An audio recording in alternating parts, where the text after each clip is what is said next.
지금부터 건설안전기술사 첫 시간 강의를 시작하겠습니다.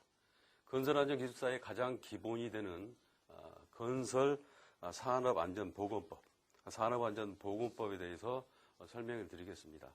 이 법이라는 게 아시겠지만 수시로 변경이 있습니다. 항상 시험 응시 전에 법제처 홈페이지에 들어가셔서 최근에 변경된 법규라든가 시행령, 이런 규칙 같은 걸 확인하시고 시험에 대비하시기 바랍니다. 그럼 먼저 산업안전보건법의 목적과 체계에 대해서 말씀드리겠습니다.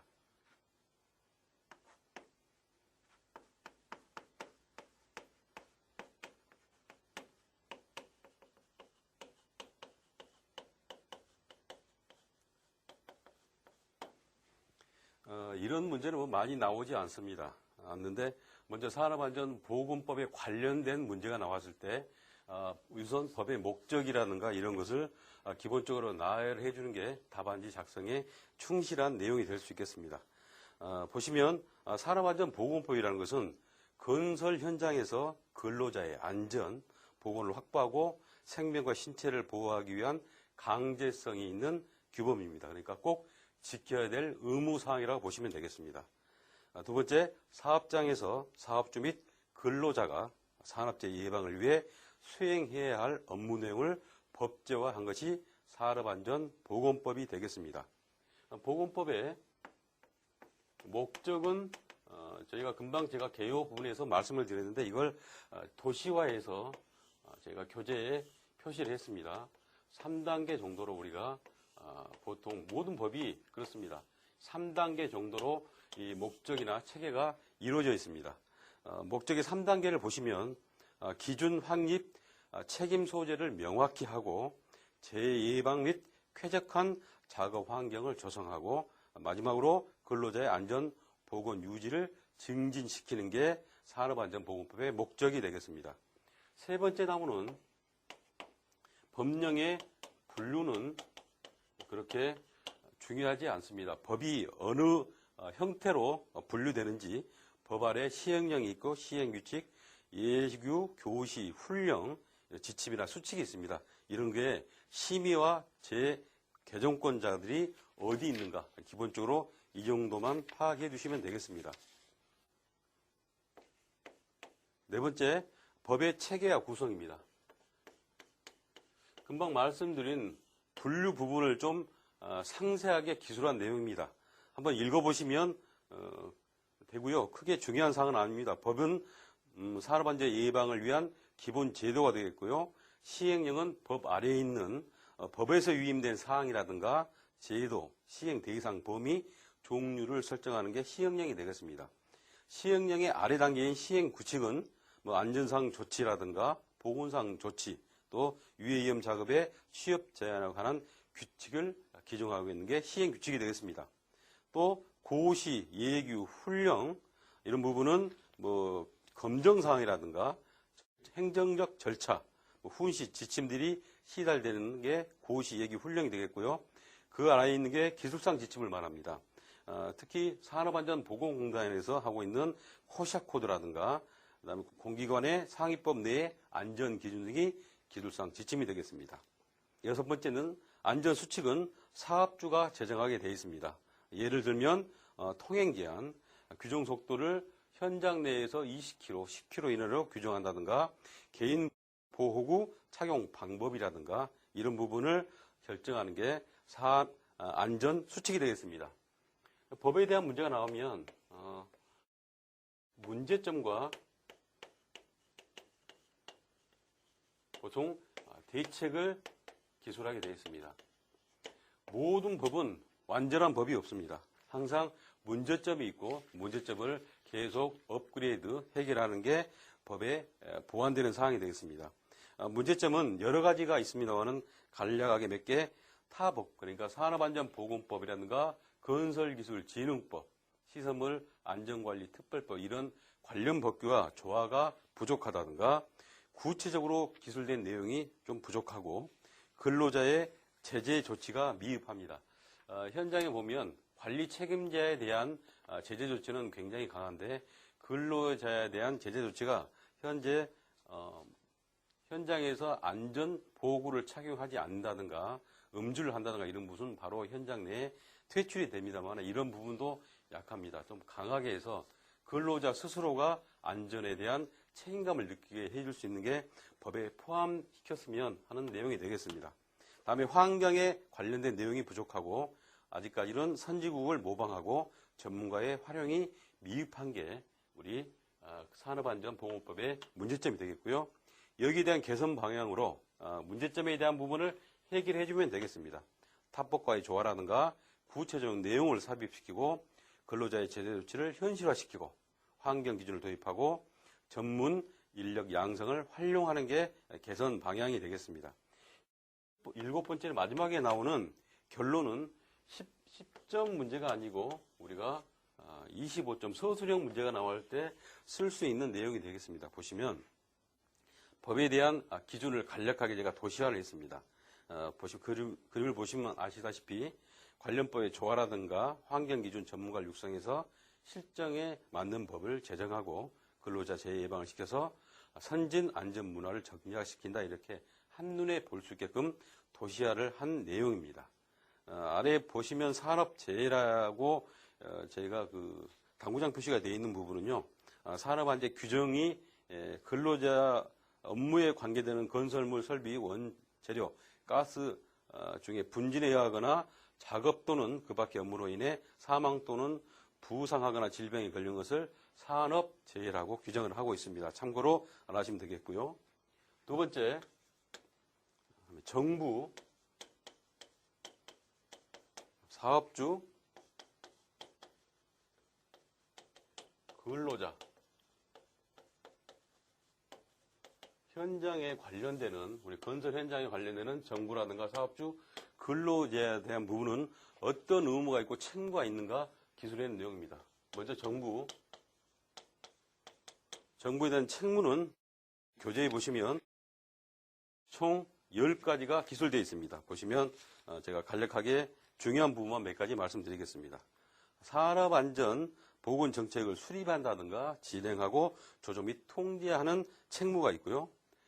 재해다발 사업장에 대한 건설 재해 예방 지원 지도, 유해 위험 기구, 설비, 방호장치, 보호구 등 안전성 평가를 한다든가 개선을 한다든가 그 다음에 무재해 운동을 추진하는 사항이라든가 그 다음에 안전보건단체 지원, 지도감독, 근로자 안전 및 건강보호 증진 이렇게 10가지 정도의 정부의 책무가 있습니다. 다음에 두 번째로 사업자의 의무가 있습니다. 사업주의 의무. 건설 현장을 책임지는 사업주. 사업주는 어떤 의무를 가지고 있냐. 6가지로 대별되고 있습니다. 산업 재해 예방 기준을 준수하고 사업장 안전보건 정보, 근로자에게 산업장 안전보건 정보를 근로자에게 제공한다든가 근로조건 개선을 통해서 적절한 작업 환경을 조성하고 근로자 생명 보전과 안전 보건을 유지 증진시키고 산업재해 예방 시책을 준수하고 유해 위험 요인 및 파악 및 평가 관리 개선 조치를 하는 게 사업주의 의무가 되겠습니다. 세 번째로 근로자는 어떤 의무를 가지고 있느냐. 근로자의 의무를 보시면 크게 2가지로 규정하고 있습니다. 산업재해 예방을 위한 기준을 준수하고 그다음에 사업주 그 밖에 관련 단체에서 실시하는 산업재해 방지에 관한 조치를 준수하는 게 근로자의 의무가 되겠습니다. 이 정부의 책무라든가 사업자의 의무, 근로자의 의무는 건설 현장의 안전사고를 최소화하기 위한 최소의 기준입니다. 그래서 이런 기준을 지킴으로써 현장의 건설 안전사고를 예방할 수 있겠습니다. 교재 오른쪽에 보시면 제가 간략하게 도시화를 몇 개 시켜놓은 게 있습니다. 꼭 이런 형태가 아니어도 상관없겠죠. 저희는 이렇게 화살표를 표시를 했었단 말이야. 이렇게 직선으로 하셔도 되겠습니다. 보면 근로자라 정부, 사업주 이 세 개가 유기적인 관계를 하면서 안전사고를 예방할 수 있겠죠. 이렇게 예방할 수 있는 표를 이런 식으로도 작성할 수 있겠습니다. 다음에 세 번째, 중대재해.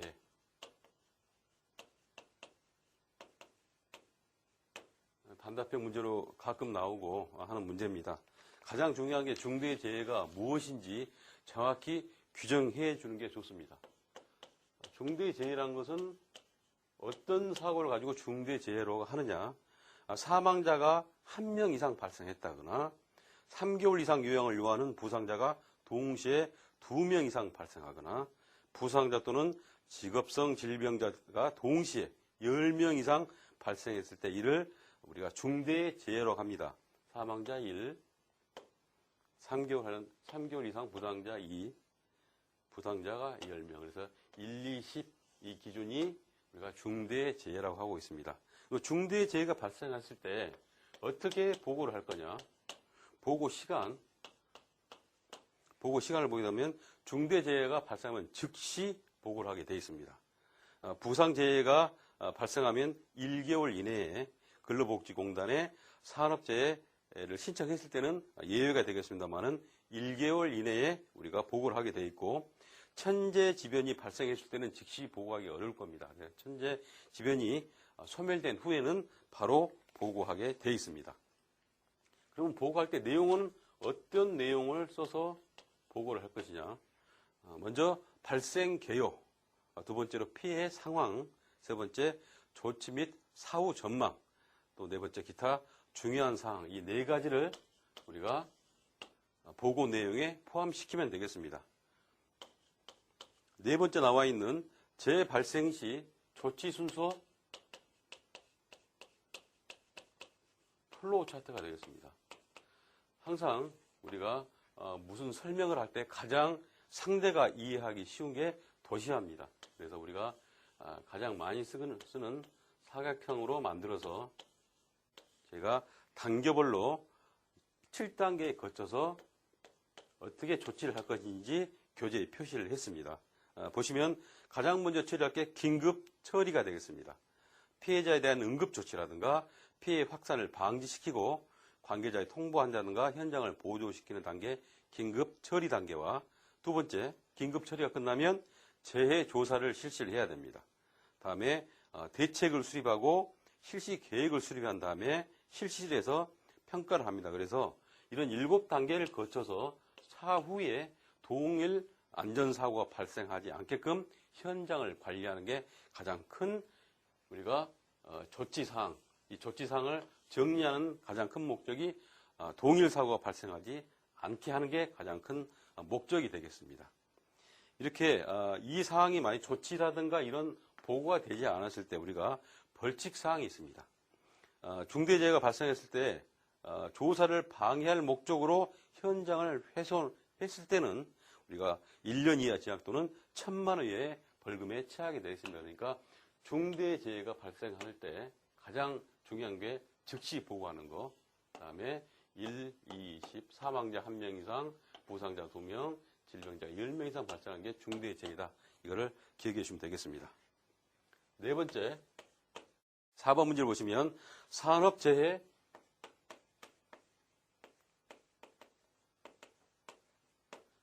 공표 대상 사업장,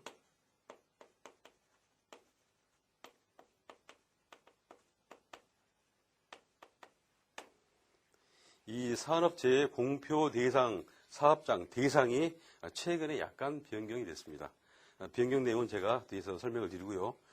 먼저 고용노동부 장관은 산업재해를 예방하기 위해 필요하다고 인정할 때 발생 건수라든가 재해 등을 발표할 수 있다, 이렇게 법에 규정이 되어 있습니다. 두 번째로 산업재해, 중대재해 발생 등 안전보건관리가 불량한 사업장을 널리 알림으로써 산업재해에 대한 경각심을 고치 산업재해 예방 활동을 적극 유도하는 목적을 가지고 우리가 공표 대상 사업장을 규정하고 있습니다. 그럼 이런 공표 대상 사업장을 하는 근거와 방법은 어떻게 되냐? 먼저 근거는 산업안전보건법에 의거 산업재해 예방을 위해 사업장의 발생 건수, 재해율 또는 그 순위를 공표할 수 있게 산업안전보건법에 규정되어 있습니다. 방법은 관보라든가 일간신문, 인터넷을 통해서 할 수 있겠고요. 세 번째, 공표 대상이 되겠습니다. 공표 대상이 최근에 약간 변경이 됐습니다. 1번 사항이 되겠는데 중대재해가 발생한 사업장으로서 해당 중대재해가 발생 연도의 연간 산업재해율이 규모별 같은 업종의 평균 재해율 이상인 사업장 이렇게 규정을 하고 있습니다. 전에 법과 약간 달라졌을 겁니다. 천대 기업 이런 걸 떠나서 이렇게 규정을 하고 있습니다. 이런 문제 법이 최근에 바뀐 부분은 문제에 출제될 가능성이 많습니다. 공표 대상 사업장을 꼭 기억하시고요. 2번, 3번, 2번, 3번, 4번 내용은 전에 법과 같습니다. 사망 재해자 2명 이상 발생 사업장으로 사망 만인율이 규모별 같은 업종의 사망 만인율 이상인 사업장. 사망 만인율이라는 것은 만 명당 사망자 수를 말하고 있습니다. 세 번째, 산업재해 발생 보고를 최근 3년 이내에 유예 이상 보고하지 않은 사업장. 네 번째, 중대 산업사고 발생 사업장은 공표 대상, 그러니까 산업재해 공표 대상 사업장이 되겠습니다. 4번에 나온 중대 산업사고라는 것은 아래 당구장 표시가 되어 있습니다. 위험물질의 누출, 화재, 폭발 등으로 인해 사업장 내에 근로자에게 즉시 피해를 주거나 사업장 인근 지역에 피해를 줄 수 있는 사고를 중대 산업사고로 규정하고 있습니다. 그러면 이 공표 대상 사업장에 대한 문제점과 개선 방안은 어떤 게 있느냐? 먼저 문제점을 보시면 재해율 산정이 곤란합니다. 두 번째, 공표 대상이 적어서 효과가 반감이 되고 있고요. 세 번째, 재판에 계류 중인 재해폼에 대한 문제를 안고 있습니다. 또 여기 제가 문제점에 쓰진 않았습니다만은 이게 산업재해 은폐의 빌미가 되고 있습니다. 이렇게 산업재해율이 올라가면 당하는 건설회사는 입찰에 굉장히 불리한 조건을 받게 됩니다. PQ라든가 종합평가라든가 이런 물에서 벌점이 아니라 감점을 당하게 됩니다. 그래서 이런 부분 때문에 현장에서 산재를 은폐하는 문제 때문에 최근에는 보면 우리가 산업재해율이 아니고 중대재해 이걸로 규정돼야 되지 않느냐 이런 지금 문제를 제기하고 있습니다. 개선 방향으로는 공표 횟수를 조정한다든가 재판에 계류 중인 사건은 1심 판결 또는 연내 상급심 결과에 따라 공표하는 게 개선 방향이 되겠습니다. 다섯 번째, 5번 문제, 재해율에 대해서 알아보겠습니다.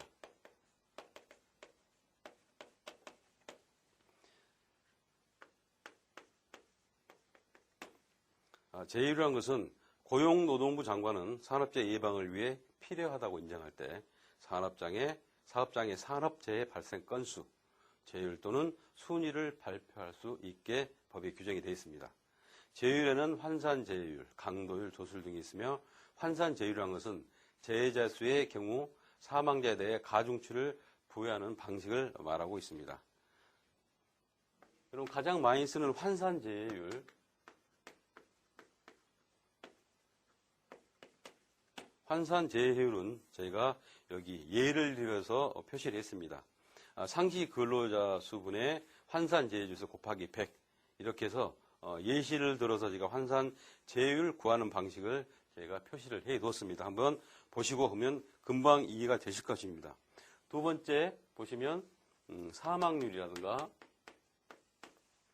다음에 강도율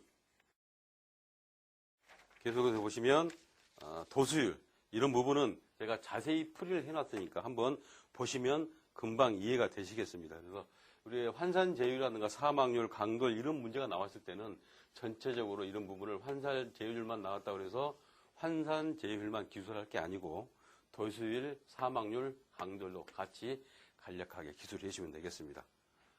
세 번째, 사망자에 대한 가중치. 환산재해율을 할 때는 우리가 보시면 상시 근로 환산재해자 수를 합니다. 그래서 사망자는 어떻게 가중치 줄 거냐 하면 가장 중요한 게 가중치는 사망자는 5배를 줍니다. 전에는 10배를 줬습니다. 너무 많다고 해서 지금 바뀐 게 사망자는 5배의 가중치를 주고 있습니다. 두 번째, 재해 발생 시기, 사망 시기, 연도를 달리하는 경우에는 다음 연도 3월 30일 이전 사망자의 가중치를 부여하고 있고요. 보고 태만으로 노동부 장관이 사망연도 이후 인지한 때는 인지한 연도에 사망 재해자 수로 산정을 하게 되어 있습니다. 가중치에 제외되는 부분은 고혈압 등 개인 질병에 의한 경우는 가중치에서 제외하고 있습니다. 네 번째, 재해자 수 산정을 제외하는 경우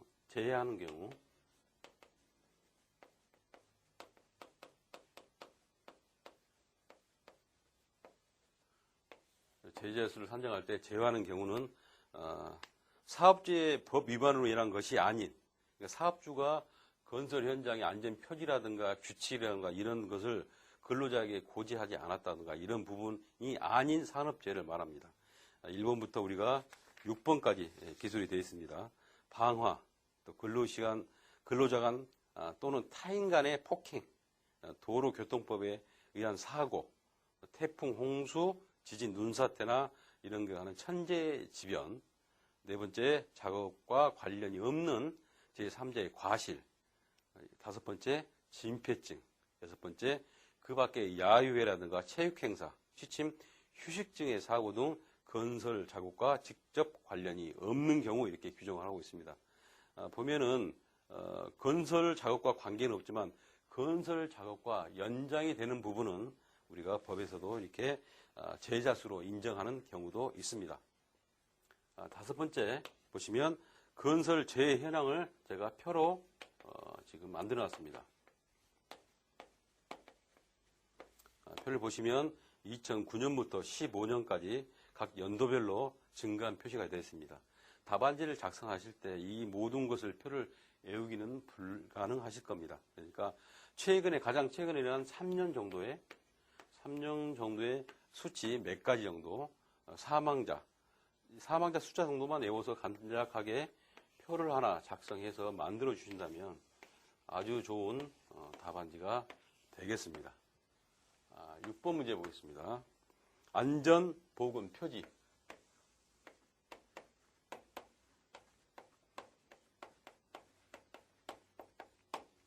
안전보건 표지는 가장 중요한 게 표지의 종류는 4가지가 있습니다. 금지, 경고, 지시, 안내 이렇게 4가지로 크게 구분이 되어 있습니다. 내용 보시면 색깔이라든가 형태, 또 종류, 어느 부분에 설치를 해야 되는 설치 장소 이렇게 표에 저희가 교재에 보시면 표에 자세하게 규정이 되어 있습니다. 그래서 가장 중요한 건 표지는 4가지가 있다는 것은 꼭 기억을 해 주시고요. 이 표지 종류와 또 두 번째 중요한 게 설치 위치가 되겠습니다. 어느 위치에 설치해야 가장 효율적인 표지가 되겠느냐. 먼저 근로자가 식별하기 좋은 장소, 그다음 시설이나 물체에 설치를 해야 되겠고요. 흔들리거나 파손되지 않게 견고하게 부착을 해야 됩니다. 설치 또는 부착이 곤란한 경우에는 건물에 직접 도장을 해서 설치해도 되겠습니다. 또 외국인을 채용한 사업주는 외국 안전표지와 작업수칙을 부착을 해야 됩니다. 최근에 동남아라든가 중국 또 교포들이 많이 와서 현장에 근무하고 있습니다. 이런 부분은 해당 국가의 글자로 표시된 안전표지와 작업수칙을 부착을 해야 됩니다. 7번 문제, 안전보건관리체계가 되겠습니다.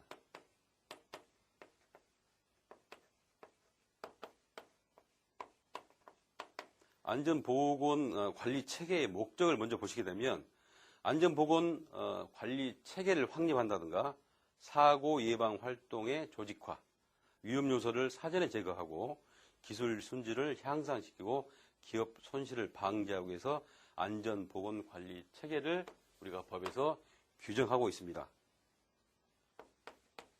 두 번째 보시면 안전보건관리체계를 제가 아주 이해하기 쉽게 표로 작성을 해뒀습니다.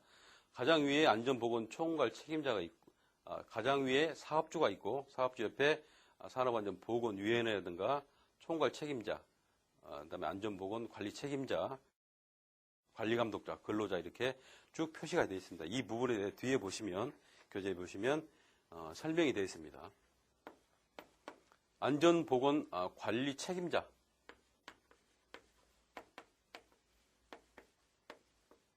업무 총괄하는 안전보건 관리 책임자는 선임 대상은 20억 이상의 건설업, 그다음에 상시 근로자가 50인 이상인 토사, 광업 21개 사업, 상시 근로자 300인 이상 농업, 이렇게 4번까지인데 가장 저희 건설업에 중요한 게 1번 보시면 공사 금액 20억 이상 건설업은 안전보건 관리자를 선임하게 되어 있습니다.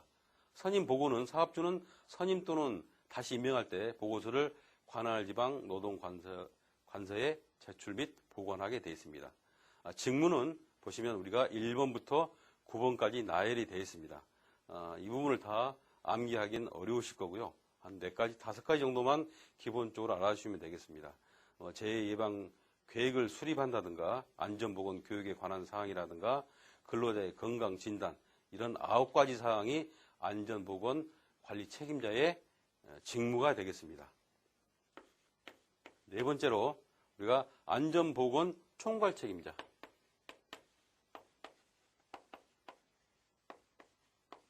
우리가 건설 현장에서 보면 현장 소장이 우리가 안전보건 총괄 책임자 역할을 하고 있습니다. 가장 중요한 선임 대상이 어떤 부분이냐 보시면 1번 상시근로자 50인 이상 사업, 2번 상시근로자 100인 이상 사업, 3번 이렇게 3가지 구분인데 가장 중요한 게 3번 총 공사비가 20억 이상인 건설업에서는 그러니까 안전보건 총괄 책임자를 우리가 지정하게 되어 있습니다. 보통 건설 현장에서는 안전보건 관리 책임자하고 보건 총괄 책임자가 겹치는 부분이 있습니다. 그래서 저희가 통상적으로 안전보건 총괄 책임자만 지정해서 현장을 운영합니다. 이 역할은 현장 소장이 우리가 운영을 하고 있고요. 자격이나 업무는 당해 사업에 대한 관리 책임을 한다든가 산업 재해 예방을 위한 총괄 업무를 관리를 하고 있습니다. 뒤에 보시면 직무도 나와 있는데 직무가 5가지 정도 됩니다. 이런 부분은 한번 읽어보시면 되겠습니다. 5번째, 관리 감독자에 대해서 알아보겠습니다. 관리 감독자의 선임 대상 및 업무는 어떤 게 있으냐? 경영 조직에서 생산과 관련된 업무와 소속 직원을 지휘 감독하는 부서장이나 직위 담당자 이렇게 규정을 하고 있습니다. 다음에 위험 방지가 필요한 작업에서 대통령령이 정하는 작업에 대하여 특별 교육 등 안전 보건 업무를 추가로 수행을 합니다. 관리 감독자가 있는 경우에 건설기술진흥법이 정한 안전관리 책임자 및 안전관리를 둔 것으로 계산하고 있습니다. 이게 법이 산업안전보건법도 있고 건설기술진흥법에도 안전관리 책임자를 지정하게 되어 있습니다. 양 법 중에 한 법만 우리가 따라서 안전관리 책임자를 지정하면 같이 둔 것으로 우리가 보고 있습니다. 두 번째 직무 내용이 1번에서 6번까지 있습니다. 보시면 한 번씩 쭉 읽어보시면 되겠습니다. 기계기구 설비의 안전보건 점검 및 이상 유무를 확인한다든가 작업장의 통로 안전 확보 확인하고 감독하는 내용이 주요 직무 내용이 되겠고요. 세 번째, 위험 방지가 특히 필요한 사업. 그러니까 이 위에 선임 대상에 나옵니다. 위에 위험 방지가 특히 필요한 작업에 관리 감독자를 둬야 되는데 어떤 작업이 우리의 위험 방지가 특히 필요한 작업이냐 보면 1번부터 14번까지 규정을 하고 있습니다. 고압 실내 작업이라든가 굴착면의 높이가 2m 이상 집안 굴착이라든가 그래서 총 14가지 작업, 14가지 작업이 위험 방지가 특히 필요한 작업이라든가 이렇게 이해를 해주시면 되겠습니다. 6번째 보시면 안전관리자가 있습니다. 현장에서 가장 많이 활동을 하는 안전관리 직원이 되겠습니다. 건설업, 제조업 2가지로 구분되어 있습니다. 건설업은 참고하시고요. 제조업은 참조하시고 건설업 내용을 한번 보겠습니다. 공사 금액이 800억 이상 상시 근로자 600명 이상일 때는 2명, 공사 금액이 800억 기준으로 매 700억 또는 상시 근로자가 600명 기준으로 매 300명이 추가될 때마다 1명씩 안전 근로자가 추가가 되겠습니다. 공사 금액이 120억, 토목은 150억입니다. 800억 미만 또는 상시 근로자 300명 이상 600명 미만일 때는 관리자를 선임하게 되어 있습니다. 제조업은 참조하시고요. 이 안전관리자의 직무는 1번부터 우리가 9번까지 규정이 되어 있습니다. 안전보건관리 규정 및 취업 규칙에 의한 직무, 방호기계, 기구, 설비 보호구 구입 시 적격범 선정, 안전교육 계획 수립 및 실시 이렇게 9가지 직무가 안전관리에 대한 직무가 되겠습니다. 그러면 안전관리자의 자격은 어떤 게 있느냐? 산업안전 지도사라든가 산업안전기사, 건설안전기사, 그다음에 산업안전 관련 학과를 전공하고 졸업한 사람, 고용노동부 장관이 지정한 교육기관이 실시한 교육을 이수하고 시험에 합격한 자를 우리가 안전관리자로 현장에 채용해서 우리가 안전 업무를 수행할 수 있습니다. 그다음에 안전관리 업무의 대행에 관한 내용입니다. 대행은 대통령이 정하는 종류 및 규정에 해당되는 사업주는 고용노동부 장관이 정하는 안전관리 대행기관의 안전 업무를 위탁할 수 있게 규정이 되어 있습니다. 이런 규모는 건설업을 제외한 상시 근로자 300 이하의 사업장 이런 부분과 위탁 시 안전관리 선임을 면제해주고 안전관리 대행기관의 담당 업무는 고용노동부 장관이 정하고 있습니다. 개임 명령은 참고사항으로 한번 보시면 되겠습니다. 아래 당구장 표시가 되어 있는 부분, 이런 부분은 안전관리자 한 명이 둘 이상 사업장을 공동으로 관리하는 경우입니다. 소재지가 같을 때나 거리가 15km 이럴 때는 우리가 우리 공동으로 두 개 현장을 관리할 수 있게 되겠습니다. 7번의 보건관리자, 7번의 보건관리자 선임 대상이 되겠습니다. 최근에 좀 바뀐 법에 보면 보건관리자가 선임되는 현장이 있습니다. 이 부분은 제휴를 할 때 제가 자세히 또 설명을 드리겠습니다. 현장에 보건관리자가 선임되는 현장은 상당히 드뭅니다. 규정이 지금 800억 이상, 토목은 1000억 이상의 보건관리자를 선임하게 되어 있습니다만은 이 부분은 참고사항으로 한번 읽어보시면 되겠고요. 8번째 나오는 산업안전보건의도 그렇게 건설 현장에서는 많이 채용되는 부분이 아닙니다. 한번 참고사항으로 읽어보십시오. 마지막 9번째, 최근에 개정된 화재 감시자가 있습니다. 최근에 화재로 인해서 굉장히 큰 사고가 많이 났었습니다. 국내뿐만 아니라 영국 같은 경우에도 화재가 발생이 돼서 화재에 대한 경각심이 높아지는 상황에서 법에 새로 우리 체계 중에서 우리 보건의과 체계에서 9번째 화재 감시자를 현장에 두게 되어 있습니다. 이것도 가장 최근에 바뀐 법이라서 단답형으로 출제될 가능성이 많은 문제입니다. 한번 제가 배치 대상에 대해서 말씀드리겠습니다. 연면적이 15,000제곱미터 이상의 건설공사 또는 개조공사가 이루어지는 건축물의 지하 장소. 두 번째, 연면적 5,000제곱미터 이상의 냉동, 냉장, 창고시설의 설비공사 또는 단열공사의 현장. 세 번째, 액화석유가스 운반선 중 단열재가 부착된 액화석유가스 저장시설에 인접한 장소. 여기 된 화재 감시자에 대한 직무는 화재 위험을 감시하고 화재 발생 시에 사업장 내에 근로자를 대피 유도시키고, 세 번째, 확성기, 휴대용 조명기구 및 방연 마스크, 대피용 방연 장부를 항상 구비하게 되어 있습니다. 금방 저희가 산업안전보건 체계에서 말씀드렸습니다. 최근에 바뀐 화재 감시하는 부분을 유념하시고, 우리가 이런 유형의 문제가 나오면 화재 감시자뿐만 아니라 기본적인 산업안전보건 체계에 대해서 간략하게 기술해 주시면 좋은 답안이 되겠습니다.